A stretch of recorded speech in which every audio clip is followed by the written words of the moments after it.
ഈ മിഷൻ മേഖലയിൽ വന്നപ്പോൾ പരിചയപ്പെട്ട ഒരു വ്യക്തിയാണ് ഇന്ന് നമ്മുടെ കൂടെ ഉള്ളത്.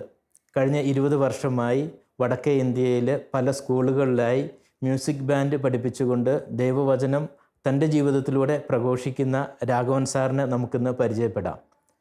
അദ്ദേഹം കേരളത്തിലെ കണ്ണൂർ ജില്ലയിലെ ആലക്കോട് നിന്ന് ഉള്ള ആളാണ്. നമുക്ക് കൂടുതലായിട്ട് അദ്ദേഹത്തോട് തന്നെ കാര്യങ്ങൾ ചോദിച്ച് അറിയാം. അപ്പോൾ സാറിനെ തന്നെ ഒന്ന് സെൽഫ് ഇൻട്രൊഡ്യൂസ് ചെയ്യാവോ നമ്മുടെ പ്രേക്ഷകർക്ക് വേണ്ടി? എൻ്റെ പേര് രാഘവൻ. എൻ്റെ വീട് കണ്ണൂർ ജില്ലയിൽ ആലക്കോട് നെല്ലിപ്പാറ എന്ന സ്ഥലത്താണ്. ഞാൻ ഈ ബാൻഡ് മ്യൂസിക് മേഖലയിൽ 20 വർഷമായിട്ട് പ്രവർത്തിക്കുന്നു. അതിനു മുമ്പ് ഞാൻ ഈ ആയുർവേദ ഹോസ്പിറ്റൽ തെറാപ്പിസ്റ്റ്, കരിങ്കൽ ക്വാറി നടത്തി വരുന്ന ആളായിരുന്നു. അപ്പം ദൈവം ഉണ്ട് എന്ന് പറഞ്ഞാൽ ദൈവം എവിടെയാണ് ഒന്ന് കാണിച്ചു തരാൻ പറയുന്നൊരു സ്വഭാവം എനിക്കുണ്ടായിരുന്നു. കാരണം ഞാൻ വിശ്വസിച്ച മതവും ആ ഒരു രീതിയിലാണ് നമ്മുടെ ജീവിതം. അപ്പം ദൈവം എന്ന് പറഞ്ഞു കഴിഞ്ഞാൽ ദൈവം എവിടെയാണ് അത് കാണിച്ചു തരാൻ പറയും. ഒരു നിരീശ്വരവാദി. അതെ. അപ്പം അത് ഇടമറുവിൻ്റെയും A.T. കോവൂരിൻ്റെയൊക്കെ അതുപോലെയുള്ള പുസ്തകങ്ങളും ഇതെല്ലാം വായിച്ചാണ് വളർന്നത്. അപ്പം അങ്ങനെ ജീവിതം ഇങ്ങനെ മുന്നോട്ട് പോയിക്കൊണ്ടിരിക്കുന്ന സമയത്താണ് ഒരു 34 വയസ്സിൽ ഒരു ദിവസം എൻ്റെ ഈ കാലിന് ഒരു വേദന സംഭവിച്ചു. കാലിന് വേദന സംഭവിച്ചു കഴിഞ്ഞ് അവിടുന്ന് കാഞ്ഞങ്ങാടുള്ളൊരു എല്ലിൻ്റെ ഡോക്ടർ ആദ്യം ചെറിയ രീതിയിലുള്ള ചികിത്സകൾ തുടങ്ങി. അങ്ങനെ ചികിത്സിച്ച് കാഞ്ഞങ്ങാടുള്ള ഡോക്ടറെ പോയി കണ്ടു. അപ്പം അദ്ദേഹം പറഞ്ഞു, ഈ കാലിന് എന്താ റുമാറ്റിയോഡ് ആർത്രൈറ്റിസ് എന്ന് പറഞ്ഞ രോഗത്തിൻ്റെ ഒരു ആരംഭമാണ് എന്ന് പറഞ്ഞു. അവിടുന്ന് പിന്നെ ഹോമിയോപ്പതി, ആയുർവേദം, പിന്നെ അത് കഴിഞ്ഞിട്ട് അലോപ്പതി ചെയ്ത് കഴിഞ്ഞിട്ട് കുറവില്ലാതെ വന്നു കഴിഞ്ഞപ്പോഴത്തേക്കും അവിടുന്ന് മണിപ്പാൽ കസ്തൂർബ മെഡിക്കൽ കോളേജിൽ അവിടെ കൊണ്ടുപോയി. അവിടെ ചെന്ന് കഴിഞ്ഞപ്പോഴത്തേക്കും കാല് രണ്ടും മൊത്തം നീരായി. അവിടുന്ന് ഈ കാലിൻ്റെ ഉള്ളംകാലിൽ ഒരു ഇഞ്ചക്ഷൻ ചെയ്ത് കഴിഞ്ഞിട്ട് ഒരു മെഡിക്കലായിട്ടുള്ളൊരു 2 ഷൂ, അന്നത്തെ കാലം വലിയ 1500 രൂപയൊക്കെയാണ് അന്നത്തെ കാലം. ആ ഷൂ തന്നു. പക്ഷേ അത് ഇട്ടു ഒരു 2 ദിവസത്തേക്ക് കുറവ് കിട്ടി. അപ്പോൾ അവിടുന്ന് 2 ദിവസം കഴിഞ്ഞപ്പം വീണ്ടും കാലിന് വേദന വന്നു. അവിടുന്ന് പിന്നെ ഈ നടക്കാൻ വയ്യാത്തൊരവസ്ഥയായി. അപ്പം വീട്ടിൽ നിന്ന് സാമ്പത്തികമായിട്ട് വളരെ വിഷമമായിരുന്നു, സാമ്പത്തികമായിട്ട് വളരെ ബുദ്ധിമുട്ടുണ്ടായിരുന്നു. അങ്ങനെ നാട്ടുകാർ പിന്നെ പള്ളിയിൽ നിന്ന് എല്ലാവരും എന്നെ കഴിവിൻ്റെ പരമാവധി എന്നെ സഹായിച്ചു കഴിഞ്ഞിട്ട് അങ്ങനെ ആ സഹായം കൊണ്ടാണ് അപ്പോഴത്തേക്കും ഉണ്ടായിരുന്ന സ്ഥലത്തിൻ്റെ വീതം വരെയും വിൽക്കേണ്ടി വന്നു. അത്രയും വലിയ ചികിത്സയ്ക്ക് വേണ്ടി ചിലവായി. അങ്ങനെ അവിടുന്ന് ഈ പാർട്ടിയിൽ നല്ല ഇത് ഉണ്ടായിരുന്നതിൻ്റെ പേരിൽ അന്നത്തെ മുഖ്യമന്ത്രിയായ E.K. നായനാർ എന്നെ തിരുവനന്തപുരം ശ്രീചിത്രയിലേക്ക് പറഞ്ഞു വിട്ടു. തിരുവനന്തപുരം ശ്രീചിത്ര ചെന്നു. അവിടുന്ന് ഡോക്ടറെ കണ്ടു കഴിഞ്ഞ് അവിടെ അഡ്മിറ്റ് ചെയ്ത് കഴിഞ്ഞിട്ട് ഡോക്ടർ എല്ലാ ചെക്കപ്പും ചെയ്ത് കഴിഞ്ഞപ്പം എനിക്ക് യാതൊരു കുഴപ്പമില്ലെന്ന് അവർ പറയുന്നത്. പക്ഷേ എൻ്റെ കാല് നിലത്ത് വയ്ക്കാൻ കഴിയില്ല, കാലിന് നീര്, കാല് രണ്ടും അനക്കത്തില്ലെന്ന അവസ്ഥയായി, കിടപ്പായി. അവിടുന്ന് അവർ പറഞ്ഞു, ഇനിയിപ്പം ഇവിടെ ഇതിൽ ചെയ്യാനൊന്നുമില്ല, ഇത് കാല് പൊട്ടിക്കഴിഞ്ഞാൽ അവിടുന്ന് ഈ പാടൊക്കെ അവിടെ ഹോസ്പിറ്റലിൽ കിടന്ന് ഉണ്ടായ പാടുകളാണിത്. തൊലിപൊട്ടി ഇത് മുഴുവൻ വെള്ളപ്പാടായിരുന്നു. അപ്പം പറഞ്ഞു, ഇനി ഇതുപോലെ പൊട്ടിക്കഴിഞ്ഞാൽ ഈ കാല് രണ്ടും ഇവിടെ വെച്ച് മുറിച്ച് കളയേണ്ടി വരും. അപ്പം ഞാൻ ചോദിച്ചു, കളഞ്ഞു കഴിഞ്ഞാൽ പിന്നെ അസുഖം മാറുമോ എന്ന് ചോദിച്ചു. അന്നേരം പറഞ്ഞു, അത് നമുക്ക് പറയാൻ കഴിയില്ല. കാല് മുറിച്ച് കളഞ്ഞു കഴിഞ്ഞാലും പിന്നെ ശരീരത്തേക്ക് ഇത് വ്യാപിച്ചു കഴിഞ്ഞാൽ പിന്നെ എന്താ, അത് പറയാൻ കഴിയില്ല എന്ന് പറഞ്ഞു. അവിടുന്ന് അങ്ങനെ ഞാൻ പറഞ്ഞു, അങ്ങനെയാണ് കാല് മുറിക്കേണ്ട. അങ്ങനെ കോട്ടയം മെഡിക്കൽ കോളേജിൽ എന്നെ അവിടെ അറിയാവുന്നൊരു സിസ്റ്റർ ഉണ്ടായിരുന്നു. അങ്ങനെ ആ സിസ്റ്ററുടെ പറഞ്ഞ് എന്നെ അവിടെ കോട്ടയം മെഡിക്കൽ കോളേജിൽ കൊണ്ടുവന്നു. കോട്ടയം മെഡിക്കൽ കോളേജിൽ കൊണ്ടുവന്ന് കഴിഞ്ഞ് ഇത് കഴിഞ്ഞോടുകൂടി തീർത്തും കിടപ്പായി.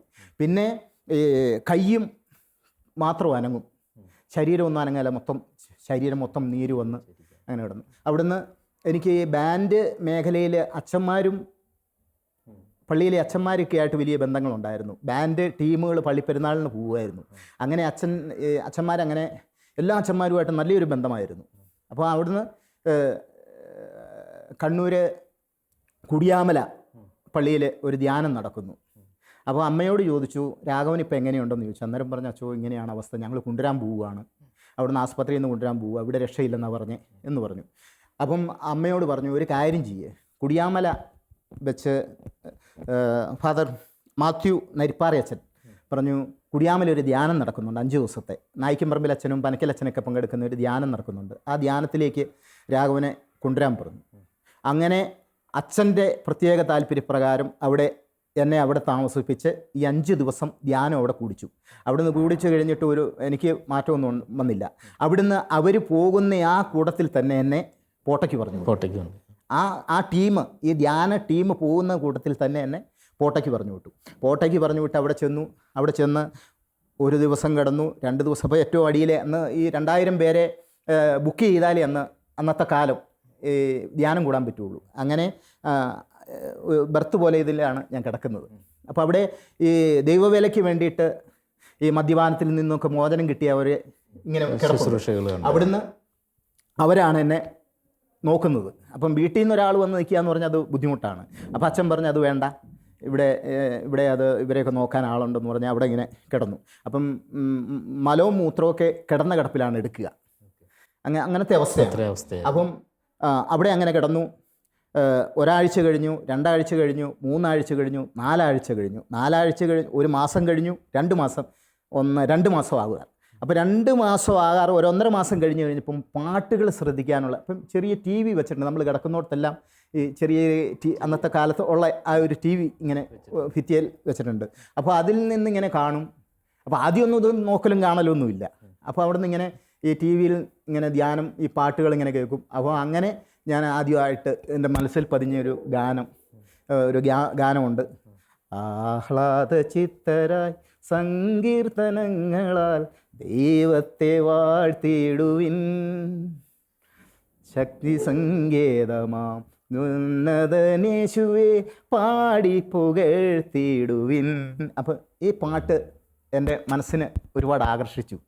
അപ്പോൾ അവിടുന്ന് ഈ പാട്ട് കഴിഞ്ഞോടുകൂടി ആകാശത്തിൻ കീഴിൽ വേറൊരു നാമമില്ലല്ലോ, യേശുനാമമല്ലാതെ, യേശുനാമമല്ലാതെ. അപ്പോൾ ഈ പാട്ടും കേട്ടു. അങ്ങനെ പാട്ട് ശ്രവിക്കുക, പാട്ട് നമുക്ക് മനസ്സിൽ ഉൾക്കൊള്ളാനുള്ള ഒരു കൃപ ദൈവം തന്നു. അങ്ങനെ ഓരോ ദിവസം കഴിയും തോറും, അപ്പോൾ ആ സമയത്ത് ഇങ്ങനെ എൻ്റെ അടുത്തോടെ ഇങ്ങനെ പോകുമ്പോഴത്തേക്കും ഓരോരുത്തർ ഇതിൽ കിട്ടിയ കൗൺസിലിങ്ങിൽ ഒരുപാട് കൃപ കിട്ടി, മനസ്സിന് കുറേ ആശ്വാസമായി എന്നൊക്കെ പറയുന്നത് കേൾക്കാം. ഏതായാലും അന്നേരം എനിക്ക് തോന്നി എനിക്ക് ഒന്ന് കൗൺസിലിംഗ് ഉണ്ട്. കാരണം എല്ലാവരും ഞാൻ ഈ കിടക്കുന്ന വഴിക്ക് കടന്നു പോകുന്നവരെല്ലാം ഈ വ്യാഴാഴ്ച ദിവസമുള്ള ആ കൗൺസിലിങ്ങിനെ കുറിച്ചാണ് പറയുന്നത്. അപ്പം ഏതായാലും ഞാൻ എന്നെ നോക്കുന്ന ജോസഫേട്ടനോട് പറഞ്ഞു, ജോസഫേട്ടാ എനിക്കും ഒന്ന് കൗൺസിലിംഗ് കൂടണം എന്നൊരാഗ്രഹമുണ്ടെന്ന് പറഞ്ഞു. അങ്ങനെ ജോസഫ് ഏട്ടൻ പറഞ്ഞു, എന്നാൽ ഒരു കാര്യം ചെയ്യുക, അടുത്ത വ്യാഴാഴ്ച ആകട്ടെ. അങ്ങനെ ഒരു വ്യാഴാഴ്ച മാറ്റി വെച്ചു. ആ വ്യാഴാഴ്ച സമയം വന്നു കഴിഞ്ഞപ്പോൾ ജോസഫ് ഏട്ടൻ അപ്പോൾ രാവിലെ എനിക്ക് ഭക്ഷണമൊക്കെ തന്നു. ഭക്ഷണം എന്ന് പറഞ്ഞാൽ ഭക്ഷണം അധികം കഴിക്കുകയല്ല, എന്തെങ്കിലും ചെറിയ രീതിയിലേക്കേ കഴിക്കുകയുള്ളൂ. കാരണം അവരെ ബുദ്ധിമുട്ടിക്കണ്ടല്ലോ. വെള്ളം കുടിക്കാനും മടിയാണ്. കാരണം ഏത് സമയവും യൂറിയൻ ഇത് ചെയ്യണം എന്ന് പറയുമ്പം എപ്പോഴും കാര്യം പറഞ്ഞാൽ അടുത്ത് നിൽക്കുന്നവരെല്ലാം ചെയ്യും. അപ്പോൾ അങ്ങനെ ബുദ്ധിമുട്ടായതിൻ്റെ പേരിൽ അതിനൊന്നും ഞാൻ കഴിവിൻ്റെ പരമാവധി അവരെ ബുദ്ധിമുട്ടിക്കുകയില്ല. അപ്പോൾ അങ്ങനെ കിടന്ന് കഴിഞ്ഞപ്പോഴത്തേന് ഞാൻ പറഞ്ഞു, ഇങ്ങനെ എനിക്ക് കൗൺസിലിംഗ് കൂടണമെന്ന് ആഗ്രഹമുണ്ടെന്ന് പറഞ്ഞിട്ട് കൗൺസിലിംഗ് അന്നത്തെ ദിവസം കൗൺസിലിംഗ് കൊണ്ടുപോയി. അപ്പം മാസങ്ങൾക്ക് മുമ്പ് സിസ്റ്റർ സ്റ്റെല്ല എന്ന് പറഞ്ഞിട്ടൊരു സിസ്റ്റർ അവിടെ കൗൺസിലിംഗ് ചെയ്യുന്നുണ്ട്. അപ്പം മാസങ്ങൾക്ക് മുമ്പ് പേര് രജിസ്റ്റർ ചെയ്ത് കഴിഞ്ഞാൽ ഈ സിസ്റ്റർ എടുത്ത് നമുക്ക് കൗൺസിലിംഗ് കൂടാൻ പറ്റുള്ളൂ. ദൈവത്തിൻ്റെ കൃപയാൽ ഈ സിസ്റ്റർ അന്നേരം വന്ന് തുറന്ന് റൂമിൽ കയറി അവിടെ ഇരിക്കുന്ന സമയത്ത് അപ്പോൾ ടോക്കണുമായിട്ട് ആൾക്കാർ പുറമേ ഇരിപ്പുണ്ട്. അപ്പം ഈ ജോസഫ് ചേട്ടൻ എന്നെ ഉന്തി റൂമിനകത്ത് കൊണ്ടുവന്ന് ഈ വീൽ ചെയറിലാണ് കൊണ്ടുവരുന്നത്, വീൽ ചെയറിൽ കൊണ്ടുവന്നാക്കി. അന്നേരം എൻ്റെ അവസ്ഥ കണ്ടുകൊണ്ട്, അന്ന് എന്ന് പറയുമ്പോഴത്തേക്കും ചെറുപ്പമാണ് അന്നത്തെ അവസ്ഥ, ശരീരം മൊത്തം ഇതിന്. അപ്പം ചോദിച്ചു, ജോസഫേട്ട ഇതെന്താരാ ഈ ബ്രദർ എന്ന് ചോദിച്ചു. അന്നേരം പറഞ്ഞു, സാറേ ഇങ്ങനെ കണ്ണൂരിൽ നിന്ന് വന്നതാണ്, ഇപ്പം ഇത്രയും നാളായി ഇവിടെ കിടക്കുന്നു. അപ്പോൾ പുള്ളിക്ക് വലിയൊരു ആഗ്രഹമാണ് കൗൺസിലിംഗ് കൂടണമെന്ന്. അങ്ങനെ കൗൺസിലിംഗ് കൂടുന്ന ആഗ്രഹമാണെന്ന് പറഞ്ഞതിൻ്റെ പേരിൽ സിസ്റ്റർ പറഞ്ഞു, പുറമെ ബുക്ക് ചെയ്തവരൊക്കെ ഇരിക്കുകയാണ്. അപ്പോൾ ഇത് ബുക്ക് ചെയ്യാതെ ഏതായാലും ചെയ്യാൻ കഴിയില്ലായിരുന്നു. പിന്നെ എൻ്റെ അന്നത്തെ അവസ്ഥ കണ്ടിട്ട് സിസ്റ്റർ ഇരിക്കാൻ പറഞ്ഞു. അങ്ങനെ ഇരുന്ന് കഴിഞ്ഞ് അവിടുന്ന് ബൈബിൾ എടുത്തു. ബൈബിൾ ഇങ്ങനെ എടുത്ത് കഴിഞ്ഞ് എൻ്റെ സിസ്റ്ററിൻ്റെ മുന്നിൽ ഇങ്ങനെ വെച്ച് കഴിഞ്ഞിട്ട് പ്രാർത്ഥിച്ചു കഴിഞ്ഞ് ബൈബിൾ എടുത്ത് രാവിലെയാണ് എന്നെ കൊണ്ടേ ഇരുത്തുന്നത്. അപ്പോൾ രാവിലെ തന്നെ സിസ്റ്റർ പ്രാർത്ഥിച്ച് ബൈബിൾ എടുത്തു, ഒരു 2 സിസ്റ്റർ വചനങ്ങൾ വായിച്ചു കഴിഞ്ഞ് സിസ്റ്റർ ഇങ്ങനെ ധ്യാനിച്ച് ഇങ്ങനെ ഇരുന്ന് കഴിഞ്ഞിട്ട് ചോദിച്ചു, സഹോദര നീ ഇങ്ങനെ ഒരു തെറ്റ് ചെയ്തിട്ടില്ലേന്ന് ചോദിച്ചു. അപ്പോൾ 10,000 തെറ്റുകൾ ഇവിടെ മുതൽ ചെയ്ത് ഇങ്ങനെ കൂട്ടി വെച്ചേക്കുകയാണ്. അതായത് ആരോടും പറയാൻ പറ്റുകയില്ലാത്ത പാവം, ആ പാവം സിസ്റ്റർ ആദ്യം ചോദിച്ചു. അപ്പോൾ ഞാനിങ്ങനെ ഇരുന്നോടത്തിരുന്ന് വിറച്ചുപോയി. അപ്പം സിസ്റ്റർ ചോദിച്ചു, ഇങ്ങനെ ഒരു പാവം നീ ചെയ്തിട്ടില്ലേ എന്ന് ചോദിച്ചു. ഞാൻ അപ്പോഴത്തേക്കും തന്നെ ശരീരം മൊത്തം വിയർത്ത് കണ്ണീരൊക്കെ ഒഴുകാൻ തുടങ്ങി. അപ്പം രണ്ടാമത്തെ പാവം ഉടൻ പറഞ്ഞു കഴിഞ്ഞപ്പോഴത്തേക്കും പിന്നെ എനിക്ക് ഇത് മുഴുവൻ പിടിച്ചു നിൽക്കാൻ പറ്റിയില്ല. രണ്ടാമത്തെ പാവം പിന്നെ ഞാൻ സിസ്റ്ററോട് എല്ലാ പാവങ്ങളും ഏറ്റുപറഞ്ഞു കഴിഞ്ഞപ്പോഴത്തേക്കും ഏറ്റുപറഞ്ഞു, ഇവിടം വരെ ഇരിക്കുന്ന പാവങ്ങൾ ഏറ്റുപറഞ്ഞോടുകൂടി എൻ്റെ മനസ്സിൽ നിന്ന്, അതായത് ഞാൻ മൊത്തം സ്വതന്ത്രനായി കഴിഞ്ഞിട്ട് പിന്നെ ഞാനിങ്ങനെ പാറി നടക്കുകയാണ്.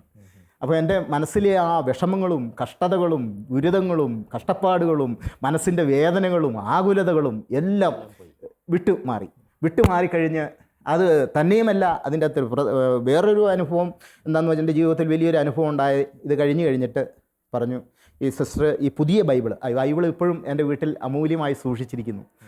ഇപ്പം 35-36 വർഷമായി ഇപ്പോഴും ആ ബൈബിള് വീട്ടിൽ അമൂല്യമായി സൂക്ഷിച്ചിരിക്കുന്നു. സിസ്റ്റർ ഇങ്ങനെ എടുത്തു കഴിഞ്ഞ്, ഈ സഹോദരന് വേണ്ടുന്ന ഒരു വചനം നീ കാണിച്ചു കൊടുക്കണമേ എന്ന് പറഞ്ഞ് ഈ ബൈബിൾ എടുത്ത് നിവർത്തി കഴിഞ്ഞപ്പോൾ ബൈബിൾ അങ്ങോട്ട് മറിഞ്ഞ് ഇങ്ങോട്ട് മറിഞ്ഞ് ഇങ്ങനെ വന്നു. റോമാക്കാർക്ക് എഴുതിയ ലേഖനത്തിൻ്റെ 10:9 വാക്യങ്ങൾ. എല്ലാവർക്കും രക്ഷ. യേശു കർത്താവാണ് നിൻ്റെ അധരങ്ങൾ കൊണ്ട് ഏറ്റുപറയുകയും അവൻ മരിച്ചവരുടെ ഇടയിൽ നിന്ന് ഉയർത്തു എന്ന് ഹൃദയത്തിൽ വിശ്വസിക്കുകയും ചെയ്താൽ നീ രക്ഷ പ്രാപിക്കും. അതാണ് എനിക്ക് എല്ലാവർക്കും രക്ഷ. അപ്പോസ്തല പ്രവർത്തികൾ 4:12 പറയുന്ന, ആകാശത്തിന് കീഴിൽ മനുഷ്യരുടെ ഇടയിൽ വേറൊരു നാമവും നൽകപ്പെട്ടിട്ടില്ല, യേശു എന്ന നാമമല്ലാതെ. അപ്പം അവിടുന്ന് ഞാൻ ഈശോയെ സ്വീകരിച്ചു. ഇത് കഴിഞ്ഞ് കൗൺസിലിംഗ് കഴിഞ്ഞ് ഒരാഴ്ചത്തെ സമയം കിട്ടി. ആ സമയത്ത് ഞാൻ ദൈവത്തോട് ഈശോയോട് പ്രാർത്ഥിച്ചു. ആ ജോസഫ് ഏട്ടൻ്റെ സഹായത്താൽ ഞാൻ ഇങ്ങനെ കഴുത്തേൽ കൈയിട്ട് നടക്കാൻ തുടങ്ങി. അപ്പോൾ ഒരുപാട് പേര് ഇപ്പോൾ എൻ്റെ അവസ്ഥ കണ്ടിട്ട് ഒത്തിരി പേര് സന്തോഷിക്കുന്നു, എൻ്റെ അവസ്ഥ കണ്ടിട്ട് ഒരുപാട് പേര് വിശ്വാസത്തിലേക്ക് വരുന്നു. ഏതായാലും ഞാൻ അങ്ങനെ അവിടുന്ന് പനക്കിലച്ഛൻ്റെ കൈവെപ്പ് ശുശ്രൂഷയുടെ സമയം കഴിഞ്ഞ് എല്ലാവർക്കും കിട്ടിയ അനുഭവങ്ങൾ ഷെയർ ചെയ്യുന്ന സമയത്ത് ഞാൻ അവിടുന്ന് തന്നെ ആ ഇരുന്നോടത്തിരുന്ന് നടന്ന് ഞാൻ കയറി അവിടെ ചെന്ന് ഞാൻ സാക്ഷ്യം പറഞ്ഞു. എനിക്ക് കിട്ടിയ അനുഭവങ്ങൾ ഞാൻ പറഞ്ഞു. അപ്പം അവിടുന്ന് ആ അനുഭവങ്ങൾ കിട്ടി വന്നു. പിന്നെ അവിടുന്ന് രാഘവൻ്റെ കാല് മുറിച്ച് കളയാൻ രാഘവൻ മരിച്ചുപോയി എന്ന് പറഞ്ഞ് എൻ്റെ നാട്ടിൽ ഞാൻ നടന്ന് ബാഗും തൂക്കി വന്നിറങ്ങുമ്പോൾ എല്ലാവരും അന്തിച്ചുപോയി. എല്ലാവരും വളരെ അത്ഭുത ജീവിയെ കാണുന്ന പോലെ എന്നെ കണ്ടു. എൻ്റെ നാട്ടിൽ നിന്നുണ്ടായ അനുഭവമാണ്. അപ്പോൾ അവിടുന്ന് ഞാനിങ്ങനെ അപ്പോഴത്തേക്ക് ഇത്രയും നാളും ഈ അസുഖമൊക്കെ ഇതൊക്കെ ആയി കഴിഞ്ഞോടുകൂടി പിന്നെയും ഡോക്ടറെ പോയി കണ്ടു കഴിഞ്ഞപ്പോൾ അസുഖമില്ല. പക്ഷേ എന്നാന്ന് വെച്ചാൽ എനിക്ക് മറ്റ് കഠിനമായ ജോലികളൊന്നും ചെയ്യത്തില്ല. അതിനു മുമ്പ് ഞാൻ കോറയിലൊന്ന് വീണായിരുന്നു. ഒരു 10-12 കോല് താഴ്ചയുള്ള ഒരു കോറയിൽ വെള്ളം വലിക്കുന്ന സമയത്ത് പൈപ്പ് മുറിഞ്ഞു പോയിട്ട് ഈ കോറയിൽ പോയി വീണ് കഴിഞ്ഞിട്ട് ഈ നടുവിന് ഇങ്ങനെ പ്രശ്നമുണ്ട്. അപ്പോൾ കഠിനമായ ജോലി ചെയ്ത് കഴിഞ്ഞാൽ ഈ നടുവിൻ്റെ ഈ പ്രശ്നങ്ങളുണ്ടാവും. അപ്പോൾ അത് കാരണം ഡോക്ടർ പറഞ്ഞു ഇത് കഠിനമായ ജോലികൾ ചെയ്യരുതെന്ന് പറഞ്ഞു. അങ്ങനെ ഞാൻ അവിടെ ഇങ്ങനെ വിഷമിച്ചിരിക്കുന്ന സമയത്ത് എന്നെ ഈ ഒരു ദിവസം ആദ്യത്തെ സ്പെഷ്യൽ സ്കൂളാണ് ആശാഭവൻ സ്കൂൾ കരുവഞ്ചാൽ, ബുദ്ധിമാന്ദ്യം സംഭവിച്ച കുട്ടികളുടെ സ്കൂളാണ്. അങ്ങനെ അവിടുത്തെ സിസ്റ്റർ ലിസ്ബത്ത് എന്നെ വിളിച്ചിട്ട് പറഞ്ഞു, മാഷിന് ഈ എൻ്റെ സ്കൂളിൽ മാഷിന് ബാൻഡൊക്കെ അറിയാമല്ലോ, കുറച്ച് താമസിച്ചോട്ടെ, എന്നാലും മാഷ് ഇവിടെ വന്നിട്ട് ഈ പിള്ളേരെ ഒന്ന് ബാൻഡ് പഠിപ്പിക്കാൻ പറഞ്ഞു. അങ്ങനെ ആദ്യത്തെ സ്കൂളാണ് കരുവഞ്ചാല സ്പെഷ്യൽ സ്കൂൾ, ആശാഭവൻ സ്കൂൾ. അപ്പോൾ അന്ന് ഇവിടെ ചെന്ന് കഴിഞ്ഞപ്പോഴത്തേക്കും ഈ ഷാജി എന്ന് പറഞ്ഞൊരു മോനുണ്ട്. ആ ഷാജി പ്രാർത്ഥിച്ച ഒരു പ്രാർത്ഥന ഞാൻ പറഞ്ഞു. ആദ്യമായിട്ട് ചെന്ന് കഴിഞ്ഞപ്പോഴത്തേക്കും സിസ്റ്റർ പറഞ്ഞു, മോനെ നീ ആദ്യം മാഷ് വന്നതല്ലേ, ഒന്ന് പ്രാർത്ഥിക്കാൻ പറഞ്ഞു. അപ്പോൾ ആ ഷാജി പ്രാർത്ഥിച്ച പ്രാർത്ഥന, എൻ്റെ ഈശോയെ സാറിന് ബുദ്ധിയും ബോധവും കൊടുക്കണേ, സാറിന് പഠിക്കാനുള്ള കൃപ കൊടുക്കണേ, സാറിനെ ഉയരത്തിലേക്ക് വിടണേ, ആ ഷാജി എന്ന് പ്രാർത്ഥിച്ചു. അതുപോലെ തന്നെ ആ ഷാജിയുടെ പ്രാർത്ഥന ഇന്നും. അവിടുന്ന് ഒരു സ്കൂൾ കഴിഞ്ഞു, പിന്നെ രണ്ടാമത്തെ സ്കൂൾ കഴിഞ്ഞു, മൂന്നാമത്തെ സ്കൂളാണ് നമ്മുടെ സിസ്റ്റർ സാൻജിയോ സ്കൂൾ, തളിപ്പറമ്പ് സാൻജിയോ സ്കൂൾ. അന്ന് സിസ്റ്റർ ദീപ്തിയാണ്. സിസ്റ്റർ ദീപ്തി എന്ന് പറഞ്ഞാൽ ആ സിസ്റ്ററാണ് അന്ന് അവിടെ പ്രിൻസിപ്പാൾ ഉണ്ടായിരുന്നത്. അപ്പോൾ ആ ബന്ധങ്ങൾ ഇപ്പം വർഷങ്ങൾ കഴിഞ്ഞു. അങ്ങനെയാണ് എന്നെ ഈ കാശ്മീരിലേക്ക് സിസ്റ്ററാണ് എന്നെ വിളിക്കുന്നത്. അപ്പോൾ ഈ സ്കൂളിൽ ഇപ്പോൾ ഇവിടെ കാശ്മീർ സ്കൂളിലെ 457ാമത്തെ സ്കൂളാണ് അപ്പോൾ ഇവിടെ ഈ കാർമൽ സ്കൂൾ ചണ്ടക്കിലേക്ക് വരുന്നതിന് മുമ്പ് വടക്കേ ഇന്ത്യയിൽ പല സ്കൂളുകളും അപ്പോൾ അങ്ങോട്ട് വരാൻ 457 സ്കൂള് കഴിഞ്ഞു. ആസാം, അരുണാചൽ, നാഗാലാൻഡ്, മണിപ്പൂർ, ത്രിപുര, കേരളം, തമിഴ്നാട്, കർണാടക, ആന്ധ്രയിൽ 20 സ്കൂളുണ്ട്. പിന്നെ രാജസ്ഥാൻ, ഹരിയാന, എല്ലാ സംസ്ഥാനങ്ങളിൽ 17 സംസ്ഥാനങ്ങൾ. അതെല്ലാം നമ്മുടെ ഈശോയെ അറിഞ്ഞ് മുതൽ അച്ഛന്മാരുടെ സിസ്റ്റേഴ്സിൻ്റെ സ്കൂളിലേ ഞാൻ പോവുകയുള്ളൂ, വേറെ ഒരു സ്കൂളിലും പോവുകയില്ല. ഈ വടക്കേ ഇന്ത്യയിലേക്ക് വരാനുണ്ടായ സാഹചര്യം എന്ന് പറയാമോ? വടക്കേ ഇന്ത്യയിലേക്ക് ആദ്യമായിട്ട് വരുന്നതെന്ന് പറയുമ്പോഴത്തേക്കും ഞാൻ അവിടെ ക്ലാസ് ചെയ്തുകൊണ്ടിരിക്കുമ്പം എല്ലാവരുമായിട്ട് പരിചയപ്പെട്ടു. അന്ന് നമ്മുടെ ദീപ്തി സിസ്റ്റർ തന്നെയാണ്. ദീപ്തി സിസ്റ്ററിൻ്റെ സ്കൂളിൽ, അതായത് സിസ്റ്റർ അന്ന് പിന്നെ പഠിപ്പെന്ന് പറഞ്ഞ സ്ഥലത്തേക്ക് പോയി, അവിടെ നിന്ന് സാൻജിയോ സ്കൂളിൽ നിന്ന്. അപ്പോൾ ദീപ്തി സിസ്റ്ററിൻ്റെ അവിടെ ഞാൻ ക്ലാസ് എടുക്കാൻ ചെല്ലുമ്പോഴാണ് എന്നെ ഒരു സ്കൂളിൽ നിന്ന് പുറമേ നിന്ന് വിളിക്കുന്നത്, ഇവിടെ മധ്യപ്രദേശ്. ആദ്യമായിട്ട് ഞാൻ പോകുന്ന മധ്യപ്രദേശിലാണ്. മധ്യപ്രദേശിൽ പോയി അവിടുന്ന് ആ സിസ്റ്റേഴ്സിന് പറഞ്ഞിട്ട് ആന്ധ്രയിൽ പോയി. പിന്നെ അവിടുന്ന് 10 സ്കൂളുകൾ ആ സിസ്റ്റേഴ്സ് ആക്കി തന്നു. അതുപോലെ ഈ ദീപ്തി സിസ്റ്റർ ഒരു 10-20 സ്കൂളുകൾ ദീപ്തി സിസ്റ്ററിൻ്റെയാണ്. അതുപോലെ തന്നെ ഓരോ സിസ്റ്റേഴ്സും ഓരോ അച്ഛന്മാരും ഒരു സ്കൂൾ കഴിയുമ്പം 10 സ്കൂളുകൾ അവരാണ്. അപ്പം അച്ഛന്മാരും സിസ്റ്റേഴ്സുമാണ് ഇന്ന് എന്നെ ഞാനാക്കിയെടുത്തത്. ഇന്ന് ഇപ്പോൾ ഈ ജമ്മു കാശ്മീരിൽ സിസ്റ്ററിൻ്റെ അടുത്ത് വരാനും ഈ സ്കൂളിൽ പഠിപ്പിക്കാനും എല്ലാം കാരണം, ഒരു സ്കൂൾ കഴിയുമ്പോൾ 10 സ്കൂളുകൾ ഈ സിസ്റ്റേഴ്സും അച്ഛന്മാരും. വേറൊരു സ്കൂളിൽ ഞാൻ പോവുകയില്ല. അവർ വേറൊരു സ്കൂളിൽ നിന്ന് വിളിച്ചു കഴിഞ്ഞാൽ ഞാൻ പറയും, ഞാൻ സിസ്റ്റേഴ്സിൻ്റെ അച്ഛന്മാരുടെ സ്കൂളിലേക്ക് പോവുകയുള്ളൂ, മറ്റു സ്കൂളിലേക്കൊന്നും ഞാൻ പോവുകയില്ല. അപ്പം അത് മറ്റു സ്കൂളിലേക്ക് പോയെന്ന് പറയുമ്പോഴത്തേക്കും അതിൻ്റെ നമുക്കുള്ള ആ വിശ്വാസത്തിൽ നിന്ന് കോട്ടം സംഭവിക്കും. അതെനിക്കറിയാം, കാരണം ഒരു സ്കൂളിൽ പോയിട്ട് ഞാൻ പഠിച്ചതാണ്. അപ്പം ഇതിൽ നിന്നെല്ലാം വ്യത്യസ്തമാണ്. ഇതിപ്പോൾ എന്ന് പറഞ്ഞു കഴിഞ്ഞാൽ നമുക്ക് 20 ദിവസത്തെ ക്ലാസ് എന്ന് പറഞ്ഞാൽ സിസ്റ്റേഴ്സിൻ്റെയും അച്ഛന്മാരുടെയും കൂട്ടത്തിൽ തന്നെ ഭക്ഷണം, താമസം, പിന്നെ അവിടുത്തെ പ്രാർത്ഥന, അവിടുത്തെ കാര്യങ്ങൾ. പിന്നെ എൻ്റെ റൂമിലിരുന്നും ഞാൻ പുറത്തോട്ടോ അല്ലെ എങ്ങും പോകല, കുറച്ച് സമയം കിട്ടിക്കഴിഞ്ഞാൽ എൻ്റെ റൂമിലിരുന്ന് ഞാൻ പ്രാർത്ഥിക്കും. നേരം വെളുക്കുമ്പോൾ പ്രാർത്ഥിക്കും. രാവിലെ എഴുന്നേൽക്കുന്ന പാടെ സമർപ്പിക്കും. ഈ മക്കളെ ഓർത്ത് ഈ പുതിയ കുട്ടികളെ പഠിപ്പിച്ചെടുക്കണം. ഇവിടുത്തെ കുട്ടികളെന്ന് പറയുമ്പോഴത്തേക്കും മ്യൂസിക്കിനെ കുറിച്ച് വലിയ ഇതില്ലാത്ത കുട്ടികളാണ് ഇവിടെ. എങ്കിലും ഇന്ന് അവർ നന്നായിട്ട് ചെയ്തു. അപ്പോൾ അതെല്ലാം ഈശോയുടെ കൃപയായിട്ടാണ് ഞാൻ കണക്ക് കൂട്ടുന്നത്. നല്ല ഭംഗിയായിട്ട് ചെയ്തു. കാരണം ഇത്രയും നന്നായിട്ട് ചെയ്യുമെന്ന് ഞാനിത് ചെയ്ത് കഴിഞ്ഞപ്പോഴാണ് അറിയുന്നത്. ഞാൻ പഠിപ്പിച്ച് എനിക്ക് അത് അറിയത്തില്ലായിരുന്നു. അപ്പം നന്നായിട്ട് ചെയ്യുന്നു. അപ്പോൾ എല്ലാം ഈശോയുടെ കൃപയായിട്ടാണ് ഞാൻ കണക്ക് കൂട്ടുന്നത്. അപ്പോൾ ഈശോ ഇതുവരെയും നിന്നെക്കുറിച്ച് എനിക്കൊരു പ്ലാനും പദ്ധതിയുണ്ട്. നിൻ്റെ നാശത്തിനുള്ളതല്ല, നന്മയ്ക്കുള്ളതാണ്. നീ ഇടത്തോട്ടോ വലത്തോട്ടോ തിരിയുമ്പോൾ പിന്നിൽ നിന്ന് ഒരു സ്വരം ശ്രവിക്കും, ഇതാണ് വഴി, ഇതിലേ പോവുക. നിൻ്റെ ഒരു തലമുടി കറുപ്പിക്കുവാനോ വെളുപ്പിക്കുവാനോ നിനക്ക് സാധിക്കുന്നില്ല. നീ ആവശ്യപ്പെടുന്നതിന് മുമ്പ് നിൻ്റെ പിതാവായ ദൈവം നിൻ്റെ ആവശ്യങ്ങൾ അറിയുന്നു. ആ സമയാസമയത്ത് ദൈവം ഈശോ എന്നെ അതുപോലെ കാത്തു പരിപാലിക്കുന്നു. ഇപ്പോൾ സാറ് ഈ വിശ്വാസത്തിലേക്ക് വന്നു കഴിഞ്ഞപ്പം വീട്ടുകാർക്ക് ആർക്കെങ്കിലും എതിർപ്പോ അല്ലെങ്കിൽ അവരിൽ നിന്ന് എന്തെങ്കിലും? വീട്ടുകാരും നാട്ടുകാർക്ക് എതിർപ്പെന്ന് പറഞ്ഞു കഴിഞ്ഞാൽ എന്നെ അവരെല്ലാം ഉപേക്ഷിച്ചതാണ് ഫാദർ. എന്നെ അവർ ഉപേക്ഷിച്ചതാണ്. എൻ്റെ നാട്ടുകാർ ഉപേക്ഷിച്ചതാണ്. എൻ്റെ വീട്ടുകാരെന്നെ ഉപേക്ഷിച്ചതാണ്. എന്നെ ദൈവമായിട്ട് കൈ പിടിച്ചുയർത്തിയതാണ്. അപ്പോൾ എന്നെ ഈ അവസ്ഥ അറിഞ്ഞുകൊണ്ട് എന്നോട് അവർക്ക് നിൻ്റെ വിശ്വാസത്തിൽ നിന്ന് പറയാൻ കഴിയില്ല. ആർക്കും മാറാൻ കഴിയില്ല. അങ്ങനെ ഞാൻ ഒരിക്കലും പറയുകയില്ല. എനിക്ക് കിട്ടിയ അനുഭവം എന്ന് പറഞ്ഞാൽ അനുഭവമാണ് പാഠം. അല്ല, സാറിന് അനുഭവമാണ് പാഠം. സാറ് ആ വിശ്വാസത്തിൽ, പക്ഷേ വീട്ടുകാർ എൻ്റെ അനുഭവങ്ങൾ കണ്ട് അവരും വിശ്വസിക്കുന്നു. ഓരോ ദിവസത്തെ ഇപ്പോൾ ഈ കഴിഞ്ഞ പ്രാവശ്യം എൻ്റെ മകൻ കഴിഞ്ഞ പ്രാവശ്യം എന്ന് പറഞ്ഞൊരു വണ്ടി മുഴുവൻ തകർന്ന് തരിപ്പണമായി. അപ്പോൾ ഞാൻ എൻ്റെ മോന് വേണ്ടിയിട്ട് എൻ്റെ കുടുംബത്തിനും വേണ്ടി പ്രാർത്ഥിക്കുന്ന സമയത്താണ് ഈ സംഭവം നടക്കുന്നത്. അപ്പം ഒരു പ്രാർത്ഥന കഴിഞ്ഞ് ഞാൻ ഇവിടെ വരുമ്പോഴത്തേക്കും പറഞ്ഞു, രാഹുൽ വണ്ടി ഇടിച്ച് വളരെ ഗുരുതരമായിട്ട് കഴിഞ്ഞ 4 മാസമായുള്ളൂ ഗുരുതരമായിട്ട് കാര്യങ്ങളൊന്നും അറിയത്തില്ല. പിന്നെ ഞാൻ ഈ പേപ്പർ കട്ടിങ്ങൊക്കെ കണ്ടു കഴിഞ്ഞാൽ ഞാൻ നല്ല മാറ്റിക്കളഞ്ഞു. കാരണം എനിക്കറിയാം എന്തെങ്കിലുമൊക്കെ എഴുതി കഴിഞ്ഞാൽ അതുപോലത്തെ അവസ്ഥയിൽ വരെയും എൻ്റെ കുടുംബത്തെ വരെയും ദൈവം രക്ഷിക്കുന്നു, ഈശോ കാത്ത് പരിപാലിക്കുന്നു. അപ്പോൾ അപകടം നടക്കുന്ന സമയത്ത് സാറ് ഞാൻ ഞാൻ ആസാമിലായിരുന്നു. അങ്ങനെ ആ ആസാമിൽ നിന്ന് സിസ്റ്റേഴ്സിൻ്റെ അച്ഛന്മാരുടെ ഇന്നും എൻ്റെ മോൻ്റെ ചികിത്സയ്ക്ക് വേണ്ടിയിട്ടുള്ള പൈസയും കാര്യങ്ങളെല്ലാം സിസ്റ്റേഴ്സും അച്ഛന്മാരുമാണ് തന്നത്. ഇന്നും കാത്തു പരിപാലിച്ചുകൊണ്ടിരിക്കുന്നത് അങ്ങനെ തന്നെ. അതുപോലെ തന്നെ എന്നെ ഓരോ ദിവസങ്ങളിൽ ഒരു 20 ദിവസം കഴിയുമ്പോഴത്തേക്കും ഇപ്പം ഇനിയിപ്പോൾ അടുത്തതായിട്ട് പോകേണ്ടത് പൂഞ്ച് സ്കൂളിലേക്കാണ് വിളിച്ചിരിക്കുന്നത്. പൂഞ്ച് സ്കൂളിൽ ക്രൈസ്റ്റ് സ്കൂൾ പൂഞ്ച് ക്രൈസ്റ്റ്. ഇനിയിപ്പോൾ 15 ദിവസം അവിടെ പുതിയ അച്ഛന്മാരും പുതിയ സിസ്റ്റേഴ്സും പുതിയ ജീവിതവും. അതുപോലെ തന്നെ അപ്പോൾ ഈശോ അത് വേണ്ട രീതിയിൽ ആ സമയം നടത്തിത്തരുന്നു, വേണ്ട രീതിയിൽ വേണ്ടതുപോലെ നടത്തിത്തരുന്നു.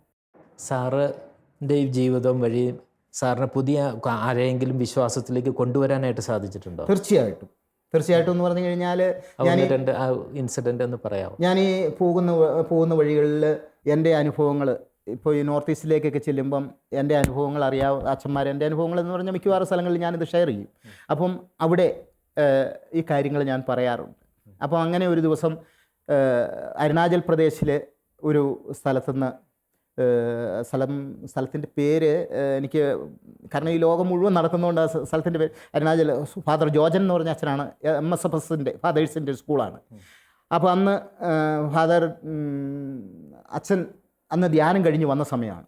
ധ്യാനം കഴിഞ്ഞ് അന്ന് വന്നു. അപ്പോൾ എൻ്റെ അനുഭവങ്ങൾ പറഞ്ഞു കഴിഞ്ഞപ്പം ഞായറാഴ്ച കുർബാനയ്ക്ക് അച്ഛൻ പറഞ്ഞു, മാഷൊന്ന് സാക്ഷ്യം പറയണമെന്ന് പറഞ്ഞു. അങ്ങനെ ഞാൻ അവിടെ സാക്ഷ്യം പറയാമെന്ന് പറഞ്ഞ് ഞാൻ മലയാളത്തിലാണ് പറഞ്ഞത്.